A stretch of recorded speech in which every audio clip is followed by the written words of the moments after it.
Well, here we are again. Hello, everybody. This is yet another somewhat disjointed and rambling presentation, but this is something that, once again, I was like, I'd better mark this down, make a record of it while it's at the front of my thoughts, both for my own reference and for yours. This is a kilt in the Hargett tartan, which is, Harkness tartan, which I'm to pleat to the set. And I've said in the past about picking the strong element and working around that. See, I was very lucky in this case that the client was able to come by. He lives a fair ways away, but he was able to come by, and we were able to look at the cloth together and investigate our ways and means of which line should we follow. Because as you can see, this is quite one of the busiest tartans that I've worked with in quite some time. And it's just loaded with strong elements. And fortunately, he knows his own mind. And we laid it out, and he said right at once, he said, pleated to the set. No argument. That's exactly how I want it. So it says kilt, right on. That's what we'll do. So I laid it out, I inspected the cloth. And the thing about modern ideas, modern conventions about pleating to the set, because remember, pleating to the set is relatively recent in the history, the long history of the kilt. It's still kind of a new idea, and I believe that because in tailoring journals of the early part of the First World War, 1915, 1916, they were discussing this style, pleating to the set. They were presenting it in a manner that makes me believe that it was still a new idea. Not everybody had heard about it. Not everybody was on board with it yet. So, and as I've said elsewhere at the time, they seemed to work by shaping the outer apron, and then going to the next element. If you can see this, because I know in the screen it looks very busy indeed. Going to that element and in the tartan, and then starting pleating from there. So the set, pleated to the set, would commence at the left hip and across to the right hip, and that meant that rarely was the strong element of the front apron centered also on the back. In fact, it was a fluke whether it did or not. And as I said, we saw a kilt recently where that exactly had happened. So here's the thing: is how do you determine where that center back pleat is? And there's two ways really. And I realize that there are going to be kilt makers out there watching this. They're going to be laughing up their sleeves or laughing openly, because they know what to do, and they probably almost certainly do it far more often than I do, because in almost 50 years, the overwhelming majority of kilts that have been commissioned for me to make have been to the stripe, and that's mostly because of army work. But so I'm less familiar with the idea. I'm no less conscientious, but I'm less familiar. So I'm kind of stumbling a little bit. So I took several hours this afternoon just sort of pondering and thinking about this. So basically, the two ways we have to start the process, again, I talk about finding the strongest element of the tartan, which in this, there isn't a lot of scope here, because we've got the white and the red yellow, and I think the red and yellow is the slightly stronger element by the narrow margin. Now, of course, I'm looking for a piece of cloth that I can't immediately find. I'd said elsewhere, there was a question about why people would look at a kilt, and I'm going to use a simpler example here. Here's a piece of Seaforth cloth, Seaforth Mackenzie number 2. And I'd said that if you want to center the strongest element on the apron, because people are going to sort of do a double take and sort of a WTF moment if it's not, if it's the second, let's say, the less strong element. That might be an error in causal correlation with me, because again, my lifelong influence in kilt making and design has been the Seaforth Highlanders. And of course, the Seaforth Highlanders kilt, the front apron is centered on the red line. symmetric. On the other hand, the Highland Light Infantry, now the Royal Highland Fusiliers, their front apron is centered on the blue, not the red. So it's like that. So part of this is, me seeing an HLI kilt for the first time and going, hey, that's not right. But when you look at the majority of kilts, go to a Highland Games where there's a wide variety of tartans being worn, not just, band performance, because of course they're all going to be the same, or an army parade, they're all going to be the same. But if you go to a Highland Games where there's a wide variety of tartans being worn, take a look at them. And my feeling is that in the majority of those kilts will have been laid out so the strongest element is centered on the apron. So I don't think it's just me. It could be just me. I don't think it's just me.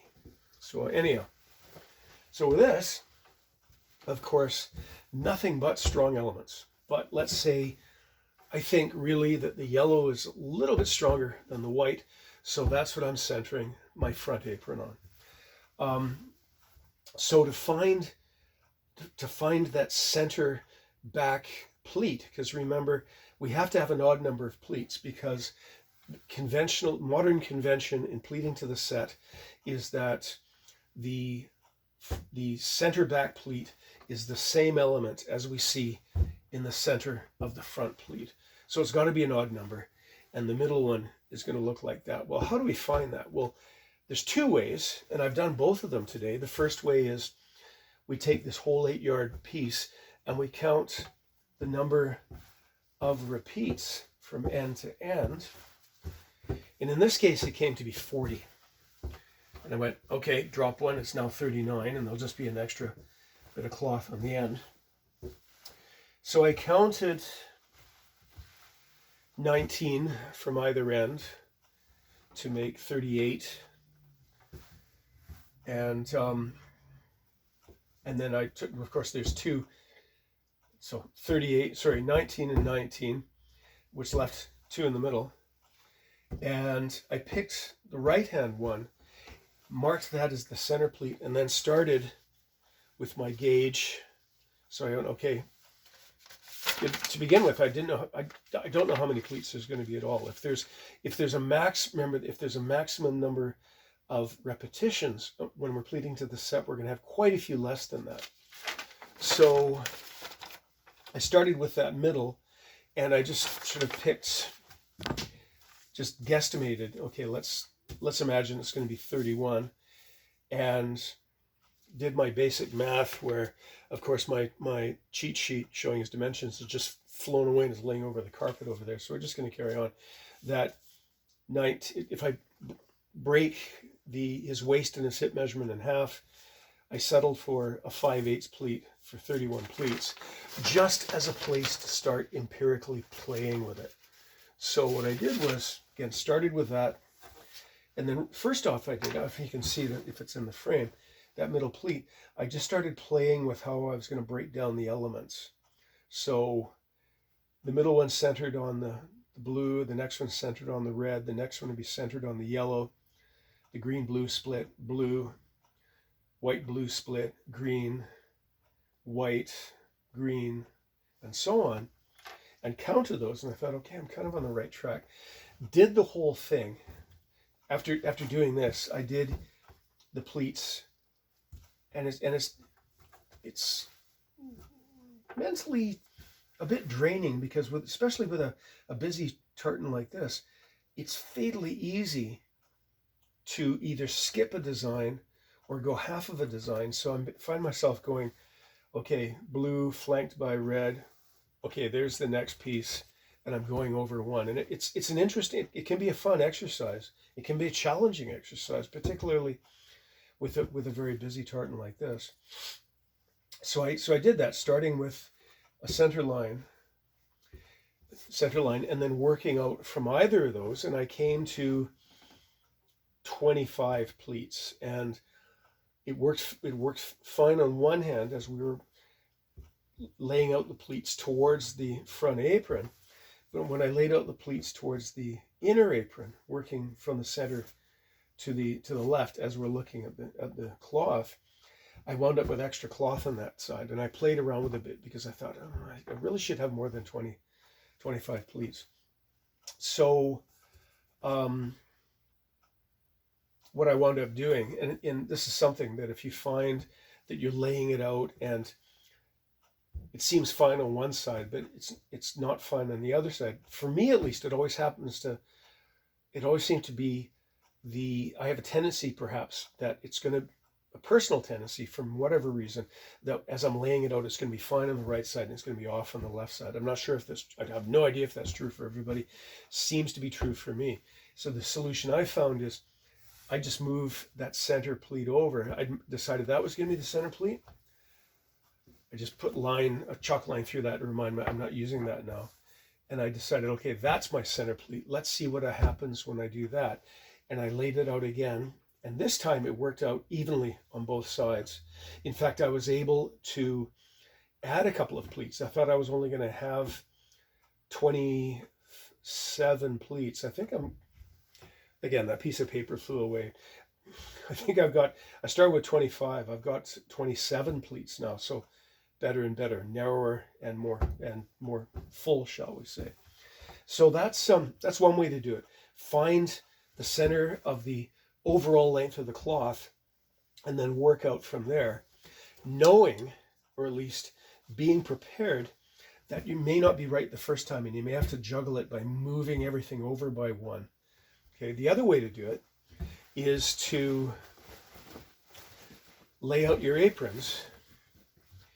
Now, at the beginning, you don't know exactly how wide those aprons are going to be. Our start point is 50% of the waist and the hip measurements, right? No less than, we want to start at 50%. And that's a good place to start because you can lose an inch or you can gain an inch and it doesn't really affect the number of pleats. But if you lay out both the aprons, you pick your strong element, you lay out your outer apron on that strong element, so that you've got at least enough material. Remember, we want at least a full handspan, right? In this case, I have like almost 2 handspans. And then mark out the apron, go to the other end of the cloth, mark out the apron. But on the inner apron, you don't have to have that strong element. You can move it over half of a set and center it on the weak element, or the second strongest element. And that might get you an extra pleat on the total run of the things. So the second method, we lay out the aprons on either end, and then we count the total number of repeats between those 2 aprons. And that, I think, might be less of a headache. You can try both ways and see what way works for you. I certainly did both ways today, and it was the second one that proved the better one for me today. So now what I've done, I've gone back and forth. I've sort of done my chalk, my pre-game chalk talk, as it were, in that I've done a dry run and that I've marked every pleat from end to end. I've marked the aprons, I've marked the deep pleats, I've marked the center pleat and everything else, and I'm confident that it now works. All of that, of course, before reducing the thing in height, because flipping it back and forth like this, after we take that top strip off, we're going to lose some yarns off the edge. This is a hard tartan, so it's not going to lose a lot of yarns, but it's going to lose a few. So now that I've laid all of this out, I noticed that I've got quite a few chalk marks on it. Now, I know what they mean now, but tomorrow when I start working on this thing, I may have forgotten. So what I've done, if you can see, I've taken white cotton darning, or not darning, basting thread. I've marked the center of the apron. I've marked roughly the outside edges of the apron. I've marked my first pleat.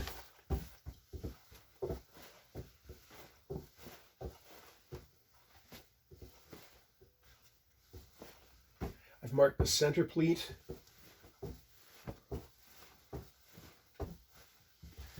I've marked the last pleat, and I've marked the meeting place. Isn't that what we started calling it? The point, the next element of the tartan, red line to yellow line, which will form sort of a box, as it were, when the apron is brought up to it. I haven't marked the inside apron. I possibly should, but because everything else is right, I'm confident that this is right. Having said that, I'm going to check, because that's how nature reaches up and bites us on the backside if we're not sure of those things.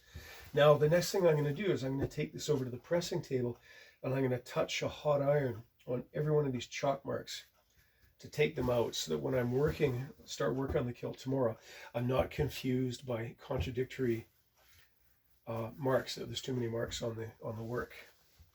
So there we go. I hope that made sense. If it didn't make sense,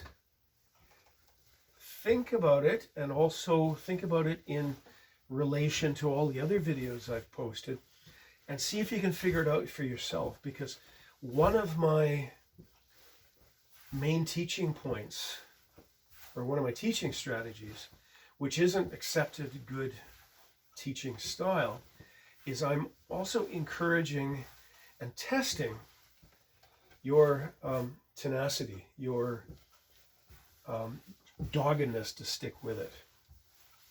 I used to have many young people show up wanting to be apprentices, and one of the unstated training points or training aims was, let's see how badly you want this. So I'd say, fine, great, and I'd wait for them to show up. I'd wait for them to own it and take the initiative, and 9 times out of 10 they just sort of withered away, because they didn't want it badly enough to really set their mind to it.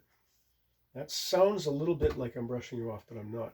Okay, so I'm going to take this and iron it, and then after that, because it's Remembrance Day, I haven't gone day drinking today, because that's the Remembrance Day thing. I think after I iron this, I think I shall declare it beer o'clock and raise a pint in memory of my fallen comrades. Cheers. Oh, one other thing. We can see just at the end of this cloth, it looks as though this cloth was under tension when they cut it, because you can see the cloth is lying flat, but starting from here, yeah, see, that's not bad, but starting from here, these lines aren't straight. The cloth is laying flat, but the lines are wobbly.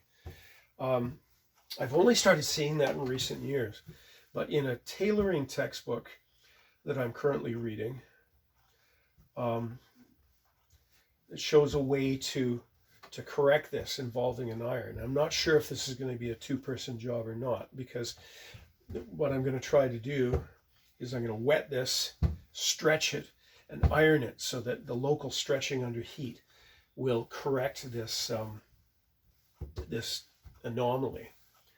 If I can't correct it, it's not the end of the earth, because it's going to be hidden in the fold. I'll rip a straight line there for the fringe.